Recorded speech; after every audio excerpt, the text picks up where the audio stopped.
اچھا، ہم جب بعض دفعہ کسی سے اختلاف رائے کرتے ہیں تو انداز تلخی والا ہو جاتا ہے. ہم سمجھانا بھی چاہیں تو بات پھر اگلے کے سمجھ میں نہیں آتی. تو قرآن جب یہ فرما رہا ہے کہ اگر تم نے کسی یہودی سے، کسی عیسائی سے بھی بات کرنی ہو اور تمہارا اختلاف رائے ہو گیا ہو تو احسن طریقہ استعمال کرنا ہے. یہودی اور عیسائی سے تو اللہ آسان طریقے سے بات کرنے کا حکم دے رہا ہے، تو ہم اپنے ہی مسلمان بھائیوں سے جب بات کر رہے ہوتے ہیں تو ہمارا آسان طریقہ تو کیا انتہائی جاہلانہ طریقہ آ جاتا ہے. اس سے آپ جائزہ لیں. اور میں اس کو یوں بھی سمجھتا ہوں کہ جو اپنوں سے بات کرنی ہو تو پھر وہاں پر دعوت کا انداز اختیار کریں. یہ سب سے بہترین طریقہ ہے. میں نے جہاں تک قرآن و سنت کے مطالعے سے جو کچھ سمجھا ہے، کسی ایسے بندے سے بات کرنی ہو جو قرآن کی بنیادوں کا اقرار یا دین کا انکار کر رہا ہو تو پھر تو وہاں پر آپ نے گفتگو کا مجادلہ کا انداز تھوڑا سا اور ہو بھی جائے مگر ہو آسن. لیکن مسلمان اگر ہو، بے عملی ہے، ناسمجھی ہے، عقل تو کامل نہیں کسی کی ہو سکتی، اس کے لیے بہترین طریقہ کون سا ہے؟ وہ ہے دعوت کا، دوستی کا. دوستی بنا کر پھر قریب کیا جائے اور پھر بات کو سمجھایا جائے تو یہ بات زیادہ مؤثر رہ جاتی. باقی ہدایت دینا وہ ہماری ذمہ داری میں شامل نہیں، وہ اللہ کی ذمہ داری ہے. آپ اپنا کام بس پورا کر لیں. ساتھ ہی اللہ نے ایک بات سنا دی، کم اہلکنا من قبلہم من قرن، ہم نے کتنی ہی پہلی بستیوں کو، سنگتوں کو، دوستیوں کو. قرن کا ایک مطلب بستی بھی ہو سکتا ہے، قرون. قرن کا ایک مطلب سال بھی ہوتا ہے، زمانہ. اور قرن کا ایک مطلب ہے بلپا. پنجابی میں اگر اس کا معنی ہم کریں تو دوستی، بلپا. اللہ فرماتا ہے کہ ہم نے کتنے ہی ایسے لوگوں کو اس سے پہلے ہلاک کیا ہے جو بلاتے تھے، فنادو، جو پکارتے تھے، اور ولاتا حین مناس، مگر اب ان کے پاس چھٹکارے کا وقت نہ رہا. جب اللہ رب العزت نے ان کو ہلاک کرنا چاہا پھر پکارنے لگے، ہائے بچ جائیں، ہائے بچ جائیں، یہ کیا ہو گیا ہمارے ساتھ. لیکن اللہ فرماتا ہے کہ اب چھٹکارے کا کوئی وقت نہیں ہے. وَعَجِبُوا أَن جَاءَهُم مُنذِرٌ مِّنْهُمْ. مشرکین مکہ کو ایک اور بات بڑی تکلیف دے رہی تھی جس کا ذکر یہاں پہ اللہ نے کیا، اور یہ ہماری عام روٹین بھی ہے. اس کو ذرا نفسیاتی طور پہ سمجھیں. ہم غیر کو جلدی قبول کر لیتے ہیں. کوئی غیر ہو، کوئی اوپر سے آئے، اس کو ہم زیادہ جلدی قبول کرتے ہیں. کوئی اپنا ہو تو اس کو قبول کرنے میں دیر لگاتے ہیں. ساڈا ہی تو بالکا ہے، وہ اسی انداز میں رہتا ہے. یا آپ یہ انداز اختیار کرتے ہیں، جانتے ہیں ہم اس کو. اب اللہ رب العزت فرماتا ہے کہ ان کو ایک بات یہ تعجب میں ڈالنے لگی کہ ان جاءہم منذر منہم، کہ انہی میں سے ایک ڈر سنانے والا آ گیا.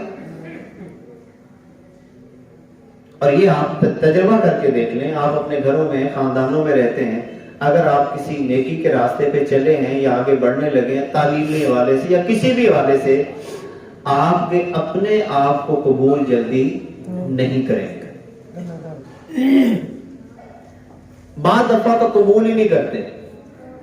حسد پیدا، اس کا بھی ذکر اللہ نے قرآن مقدس میں کہ حسد پیدا ہو جاتا ہے، کینہ پیدا ہو جاتا ہے، بغض پیدا ہو جاتا ہے کہ ہم اس کی بات کو مانیں. بعض دفعہ تو قبول ہی نہیں کرتے، یا پھر بعض دفعہ دیر لگا دیتے ہیں قبول کرنے میں. یا سمجھ اس وقت آتی ہے کہ جب موت قریب آ جاتی ہے. یہی ذکر، اس طرح کے سارے ذکر رب ذوالجلال نے مشرکین کے بارے میں قرآن مقدس کے اندر فرمائے ہیں. وقال الکافرون ھذا ساحر کذاب معاذ اللہ. حضور علیہ الصلوۃ والسلام کے بارے میں کافروں نے یہ کہنا شروع کر دیا یہ تو کوئی جادوگر ہے معاذ اور کذاب ہے، بہت جھوٹا آدمی ہے معاذ حضور کے بارے میں، یہ تو کوئی جادوگر ہے، یہ تو کوئی معاذ اللہ کذاب ہے، الیاذ باللہ۔ اب تھے کون؟ اپنے ہی، کوئی پرائے تو نہیں تھے، جن میں بچپنا گزرا، کھیلے ہیں حضور صلی اللہ علیہ وسلم، جوانی کے لمحات گزرے، 40 سال کی عمر مبارک ہو گئی۔ شخصیت کے بارے میں تو سیدھا سیدھا کہہ رہے ہیں کہ یہ بندہ سچا بھی ہے، امانت دار بھی ہے، مگر جب بات کہی آقا علیہ الصلوۃ والسلام نے کہ اللہ کو معبود مان لو، تو اس وقت حضور کے خلاف ہو گئے کہ ہم اس کی مان کر اپنے رسم و رواج کو چھوڑ دیں، اپنی باتوں کو چھوڑ دیں۔ فرمایا اجعل الآلہۃ الہ واحدہ، کیا کر دیا آلیہ الہ واحدہ، انہوں نے بندگی بدل کر ایک ہی، یعنی اتنے معبود انہوں نے بنائے ہوئے ہیں، تو کیا اس نے تمام معبودوں کو ایک بنا دیا؟ ان ھذا لشیء عجاب، یہ بڑے تعجب کی بات ہے، ان کے لیے بڑے تعجب کی بات ہے۔ وَانْطَلَقَ الْمَلَأُ مِنْهُمْ، جب حضور علیہ الصلوۃ والسلام نے یہ بات سمجھائی اللہ کو مانو، اللہ کی بندگی اختیار کرو، تو اب وہ سٹائل اللہ بیان کر رہا ہے کہ جب حضور یہ بیان کر رہے تھے تو کچھ کھسکنا شروع ہو گئے، اور ساتھی کو کونی مار، انمشو، اٹھو، انمشو، اٹھو، چلیے، ساڑھے خلاف گل ہو رہی ہے۔ آج بھی ایسے ہی ہوتا ہے، جب کوئی بات سمجھائی جا رہی ہو تو جن لوگوں کو وہ بات عجیب لگ رہی ہو، وہ یا تو بے توجہی اختیار کرنے کی، ایسے لگتا ہے کہ شاید یہ سن ہی نہیں رہے، یا کسی کام میں مشغول ہونے کی کوشش کرے گا، یا کسی کو کونی مار دے گا۔ انمشو واصبروا علی آلیہتکم، ہم تو ٹکے رہو اپنے معبودوں پر، آپت اپنا کام کرنا ہے، مولوی نے لگا رہے جڑا کچھ۔ اسی طرح وہ حضور کے بارے میں باتیں کرتے تھے، کرتا رہے جو کچھ کرتا ہے، ہم نے تو اپنے معبودوں کی بات کو نکلو، چلیے۔ ان ھذا لشیء یراد، بے شک یہ ایسی بات ہے، اس میں کچھ غرض ہے، کوئی نہ کوئی غرض ہے اس کی بات میں، لہذا یہاں سے نکل جاؤ۔ اور یہی بات، یہ باتیں اس لیے قرآن سنا رہا ہے کہ ہر دور میں ایسے افراد موجود رہتے ہیں جو اس طرح کے جملے کہتے رہتے ہیں۔ ایک تو یہ ہو گیا کہ اٹھو یہاں سے نکلو، اپنا کام ہم اپنی مرضی سے کریں گے۔ نمبر 3، کوئی غرض لگتی ہے، کوئی تما ہے لگتا مولوی صاحب نے، کوئی لالچ ہے جڑی یہ گل کر رہا ہے۔ یہی بات مشرکین حضور کے بارے میں کہہ رہے ہیں، ان ھذا لشیء یراد، کوئی مطلب ہے، کوئی کسی چیز کا ارادہ کر لیا گیا ہے۔ اب مطلب حضور کا کیا تھا کہ بھئی جہنم کی آگ سے بچ جاؤ، برائیوں سے بچ جاؤ، سیدھا راستہ اختیار کر لو، یہی حضور علیہ الصلوۃ والسلام کا بنیادی طور پر مطلب تھا۔ ما سمعنا بہذا فی الملۃ الاخرہ، ہم نے تو اپنے پچھلے دین میں یہ بات سنی ہی نہیں، پتہ نہیں کہاں سے لے کے آ رہا ہے یہ محمد صلی اللہ علیہ وسلم۔ نہ ساڈے پیو سنی، نہ ساڈے وڈکے سنی، نہ دادے، نہ پڑدادے، کسی نے بھی نہیں سنی۔ ان ھذا الا اختلاق، اس کی بات تو صرف بنائی ہوئی ہے۔ اختلاق کہتے ہیں گھڑی ہوئی بات کو، کہ محمد نے معاذ اللہ اس بات کو اپنی طرف سے گھڑ لیا ہے، گویا کہ حضور کی بات کو وہ گھڑنے کی طرف منسوب کر رہے تھے۔ تو ان تمام آیات کا اگر بنیادی خلاصہ دیکھا جائے، 2 چیزیں ہیں، حق بات سے رکاوٹ 2 چیزیں پیدا کرتی ہیں۔ نمبر 1 غرور، نمبر 2 مقابلہ بازی۔ 2 چیزوں سے اپنے آپ کو آپ نے بچانا ہے۔ نمبر 1 غرور سے بچائیں، اور نمبر 2 مقابلہ بازی سے. اور پھر اسی طرح کبھی بھی حق بات کے مقابلے میں کوئی ایسا انداز اختیار نہ کریں کہ جس کی وجہ سے اللہ رب العزت کی گرفت میں آ جائیں. بس غرور سے بچ جائیں، مقابلہ بازی سے بچیں، اپنا کام کرتے رہیں. اللہ ہی آپ کا کارساز ہے. اور کئی مقامات پر، آخری بات یہی کروں گا، کئی مقامات پر اللہ نے، وہ جملہ مجھے بڑا پیارا لگتا ہے جب اللہ اپنے نبی کو یہ فرما رہا ہوتا ہے کہ محبوب آپ کام کریں اور اللہ کو ہی اپنا وکیل بنائیں. وکیل کس کو بنانا ہے؟ اللہ کو.